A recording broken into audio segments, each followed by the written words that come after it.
علامہ صاحب ظاہر ہے میں بالخصوص سب سے پہلے تو یہ بات پوچھنا چاہوں گی کیونکہ یہ ایک بہت اہم جیسچر ہوتا ہے جب کوئی اتنے عرصے کے بعد لگ بھگ 5 سال کے بعد آیت اللہ خامنہئی نے جمعے کا خطبہ دیا، اور اس خطبے کے دوران جو ایک بہت ہی ویڈیو کہہ لیں یا پورا خطبہ تمامی لوگوں نے لائیو نشر بھی کیا، لیکن اس دوران اس کے بعد کچھ کلپس جو ہیں وہ وائرل ہونا شروع ہوئے اور بتایا گیا کہ آیت اللہ خامنہئی جب خطاب کر رہے تھے تو ان کے برابر میں ایک رائفل تھی، اس کے بیرل پہ وہ بار بار جو ہے ہاتھ بھی لگا رہے تھے۔ یہ کیا اندیا دینے کی کوشش ہے؟ اس خطبے کا اثر کیا ہو سکتا ہے، اور کیا آپ سمجھتے ہیں کہ یہ وقت کی ضرورت تھا اور ایسا خطبہ آنا چاہیے تھا؟ بیٹا بات یہ ہے کہ لوگوں نے پہلی بار یہ رائفل دیکھی ہے جب سے انقلاب آیا ہے۔ ہر جمعے کا خطبہ ہر خطیب تہران میں، جب تہران نہیں پورے ایران میں جب جمعے کا خطبہ دیتا ہے تو رائفل پکڑ کے دیتا ہے۔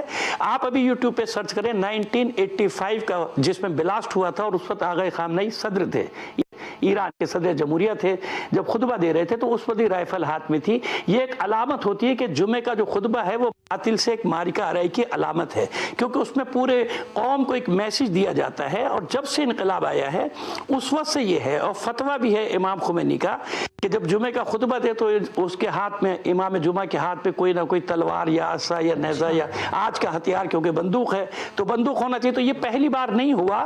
آپ اگلے جمعے بھی دیکھ لیجیے گا کہ ان کے علاوہ بھی جو بھی خطبہ دیتا ہے نا وہ رائفل پکڑ کے ہی کھڑا ہوتا ہے۔ بیٹا وہ رائفل پکڑ کے، یہ دنیا نے پہلی بار دیکھا ہے۔ حالانکہ ہر جمعے وہاں پہ یہ جمعے کو یہ مظاہرہ ہوتا ہے، جو بھی امام جمعہ ہوتا ہے وہ رائفل پکڑ کے ہی خطبہ دیتا ہے۔ ٹھیک ہے، لیکن اس خطبے کے جو نکات ہیں علامہ صاحب وہ بھی بڑی اہمیت کے حامل تھے۔ اس میں نہ صرف ظاہر مسلم امہ سے کہا گیا کہ مسلمانوں کو اتحاد کی ضرورت ہے اور یکسو ہونے کی ضرورت ہے اور ہمارا دشمن ایک ہے، لیکن میں اس لیے آپ یہ سوال ذرا مطلب جس سے کہہ رہے ہیں مزید تفصیل سے کر رہی ہوں تاکہ آپ پھر تفصیل سے جواب دیجیے گا۔ میں انڈیا کا میڈیا دیکھ رہی تھی علامہ صاحب، تو وہاں پر یہ اصطلاح استعمال ہو رہی تھی کہ جب تک شیعہ سنی ڈویژن برقرار رہے گا مسلمانوں کا اتحاد نہیں قائم ہو سکے گا، اور اسی کا فائدہ اسرائیل اور باقی قوتیں اٹھاتی رہیں گی۔ اب بتائیے گا خامنہئی صاحب کا وہ تمام تر خطبہ جس میں وہ مسلم امہ کو کے اجماع پہ بات کرنا چاہتے ہیں اور کہہ رہے ہیں کہ ہونا ضروری ہے، اور پھر جو ریالٹی ہے وہ یہ کہ تفریق موجود ہے، تقسیم موجود ہے۔ جی بیٹا دیکھیے، میں آپ کی خدمت میں عرض کروں کہ رہبر معظم آغا خامنہئی پہلی بار نے، پھر عرض کروں گا کہ جب سے انقلاب آیا ہے اتحاد مسلمین کا، وحدت مسلمین کا نعرہ وہاں سے لگ رہا ہے امام خمینی کے زمانے سے۔ آپ یہ دیکھیں کہ بیت المقدس کا مسئلہ دفن ہو چکا تھا، ختم ہو چکا تھا 72 کے بعد، جب گولان کی پہاڑیاں گئیں، صحرائے سینا مصر سے گیا، یہ سارے علاقے جب گئے، بیت المقدس اردن کے ہاتھ سے گیا تھا، شیعوں کے ہاتھ سے تو نہیں گیا تھا، لیکن اس کو آج تک غیرت نہیں ہے اپنے واپس لینے کی۔ بیت المقدس صحرائے سینا مصر کے ہاتھ سے گیا تھا، گولان کی پہاڑیاں یا جولان کی پہاڑیاں شام کے ہاتھ سے گئی تھیں۔ یہ بیت المقدس کو اسی وقت 1980 تک، کیونکہ پہلا سفارت خانہ کھل چکا تھا ایران میں کھلا تھا، ختم ہو چکا تھا۔ 1980 میں امام خمینی نے اعلان کیا تھا، جمعۃ الوداع کو، رمضان کے آخری جمعے کو یوم قدس منانے کا اعلان کیا تھا۔ اس اعلان نے اس مسئلے کو دوبارہ زندہ کیا۔ اس کا فائدہ یہ ہوا کہ جناب پوری دنیا میں ایک مومنٹ بنی، بیت المقدس کا مسئلہ، مسجد اقصیٰ کا مسئلہ دوبارہ زندہ ہوا۔ آج حماس اور حزب اللہ کا اتحاد اس بات کی دلیل ہے کہ اگر مل کر ایک دفاعی لائن بنانا چاہیں، جیسا کہ آغا خامنہئی نے کل اپنے خطبے میں کہا کہ ایک دفاعی لائن پوری افغانستان سے اور یمن تک بننی چاہیے، مسلمانوں کی دفاعی لائن بنانا چاہیں تو اس کے لیے ذرا ہمارے پاس ہموار ہے کہ حزب اللہ اور حماس مکتب فکر الگ ہونے کے باوجود ایک دوسرے کے لیے جانیں قربان کر رہے ہیں، ایک دوسرے کے لیے مر رہے ہیں۔ حسن نصر اللہ کس کی وجہ سے قربان ہو گئے؟ کس کی وجہ سے شہادت ہوئی ہے نا؟ حسن نصر اللہ کی۔ آپ دیکھیے کہ یہ جو بھی نئے وزیر اعظم آئے برطانیہ کے، غالباً کیئر اسٹارمر نام ہے یا اسٹارمر نام ہے، جو بھی نام ہے ان کا، ابھی انہوں نے پرسوں ایک بیان دیا۔ کیا اسٹیٹمنٹ دیا؟ کہ معصوم اسرائیلیوں پر حملہ کیا گیا۔ آپ یہ دیکھیں بے حسی کی انتہا کہ پورا مغرب امریکہ کے ساتھ اسرائیل کی پشت پہ کھڑا ہے، وہ 1 سال سے ہزاروں معصوم بچوں کے گوشت کے ٹکڑے ہوئے، عورتیں مرد بچے مار دیے گئے، فلسطین کھنڈر بنا دیا گیا۔ اب لبنان کی باری آئی ہے اور اس پر کسی مغرب نے کوئی واویلا نہیں کیا سوائے آئرلینڈ یا 1-2 چھوٹے ملکوں کے، کسی نے کوئی بات نہیں کی۔ لیکن اس وقت اسرائیل کے پیچھے سب کھڑے ہیں۔ کم از کم عالم اسلام کو یہ تو سوچنا چاہیے، اتنی غیرت تو ہونی چاہیے کہ اسرائیل بیچ میں ہے، کروڑوں مسلمان چاروں طرف ہے، خدا کے بندو زبان बोलो, मुंह से तो बोलो। इतनी नरमी से आवाज आप हमारे मुल्क में देखिए, एक साल इस जंग को, मुझे बताइए कि सरकारी सतह क्या हुआ है, सिवाय आटा दाल भेजने के, कंबल भेजने के, दवाएं भेजने के, क्या हुआ है सरकारी सतह पे? ये तो वो दूसरी तंजीमें जो बेचारी जिंदा रखे हुए हैं, मुसलसल सड़कों पे आ रही हैं, लड़ रही हैं, मर रही हैं। मसला तो इत्तेहाद की सूरत तो पैदा कर दी हिजबुल्लाह ने भी। इस्माइल हानिया की शहादत। अच्छा, एक दूसरी बात और बताऊं आपको बेटा, इसको तवज्जो से सुनिएगा। मसला ये है कि आपने खुद अभी बताया कि इंडिया के मीडिया क्या बकवास कर रहा है ना, भारतीय मीडिया, भारतीय मीडिया, मगरबी मीडिया और हजरत के साथ हमारा कुछ, हमारे भी जिनको हम अपना कहते हैं वो मीडिया भी इस वक्त कितनी बुरी तरह से जहर उगल रहा है। ईरान ने अगर जवाब नहीं दिया था तो वजह मुझसे सुन लीजिए, अब तो पूरी दुनिया को मालूम हो चुका। ईरान अगर इस्माइल हानिया की शहादत पे और या दूसरे मसाइल पे जवाब नहीं दे रहा था तो क्या इशारे दिए गए थे ईरान को कि इसके बदले में फलस्तीनियों पे बमबारी बंद की जाएगी और जंगबंदी की जाएगी। ये कुर्बानी दे रहा था ईरान, के बर्दाश्त कर रहा था कि किसी तरह फलस्तीनियों का कत्लेआम रुके। लेकिन जब पानी सर से गुजरा है, जब ईरान ने जवाब दिया तो अब क्या हालत हुई है सबकी, किस तरह से शोर मचा रहा है, पूरा मगरिब खड़ा हो गया उसकी हिमायत में कि इसराइल को मारा।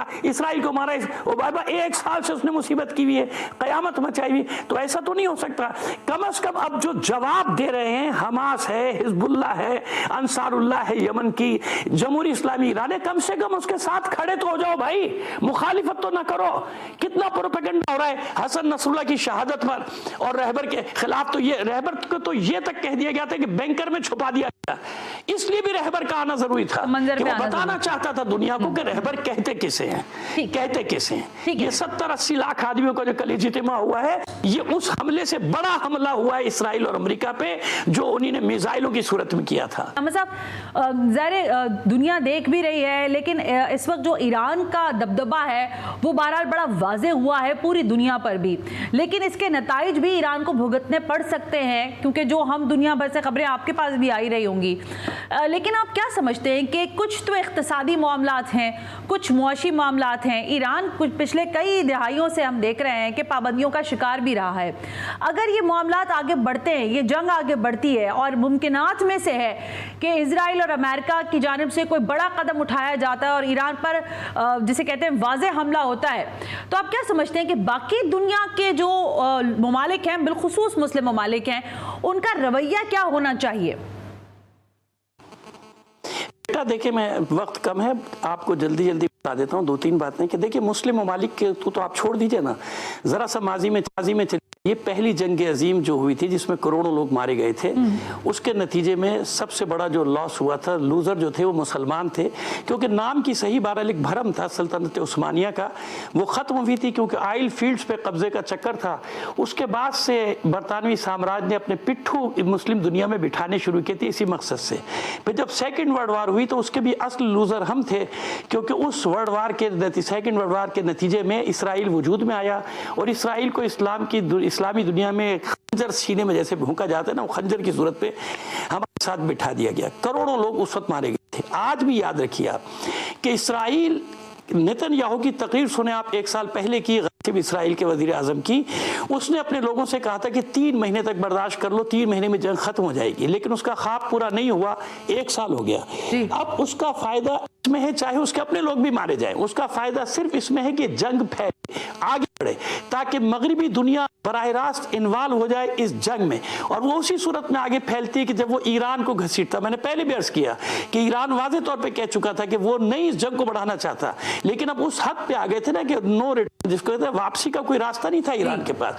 तो जो लोग मारिके में, मेरा बेटा एक बात याद रखना, उनको डर नहीं है। आप फलस्तीनी पूरा तबाह हो गया, फलस्तीनियों को, आपके फलस्तीनियों के दिल में बेटा आपको खौफ नजर नहीं आएगा, उनके बच्चे भी खौफजदा नहीं है।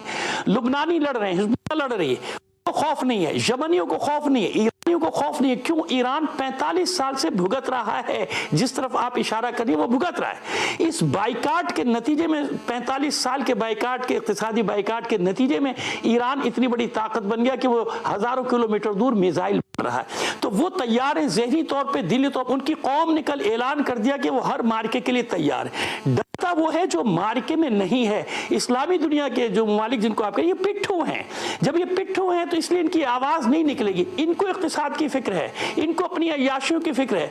इनमें से कौन ऐसा है कि जो लड़ सकता है, जिसके पास ऐसी फौज है कि जो लड़े? एक दो जिनसे उम्मीद थी, मैं नाम नहीं लेना चाहता, क्या हाल हुआ है उनका आप देख लीजिए। वो इसी चीज में मरे जा रहे हैं कि हमारी इक्तिसादियत का क्या होगा। अभी तक क्या हुआ इक्तिसादियत का? आप अपने मुल्क का हाल ले लीजिए। अभी ब्रेकिंग न्यूज वगैरह सब चल रही थी, अभी बीच में चल रही थी। क्या जिन मुल्कों का अपना ये हाल है कि $125 बिलियन डॉलर के कर्जे में वो भुगते हुए और फिर उसके बाद हो रहे हैं कि ये हो जाएगा वो हो जाएगा। आप खुद सोचे ना कि उन्होंने क्यों लाके इन हुक्मरानों को बिठाया हमारे सरों पे। अब देखिए पाकिस्तान में मैं इत्तेहाद की अलामत बताऊं, जमात इस्लामी और हम पहले दिन से हम लोग साथ खड़े हुए इस मामले में, जमात इस्लामी हो या हम। अभी इतवार को आप देखिए जमात इस्लामी के कारकुनों पे भी लाठीचार्ज किया गया, उन्हें भी गिरफ्तार किया गया। सेनेटर इश्तियाक साहब को या मुश्ताक साहब उनको गिरफ्तार किया गया। कराची में हमारे लोगों पे गिरफ्तार किया गया, मारा गया, FIR काटी गई। ये आप इसराइल के दुश्मन हैं या फलस्तीनियों के हामी हैं कि जो फलस्तीनियों की हिमायत निकल रहा है। आप दहशतगर्दी के पर्चे का,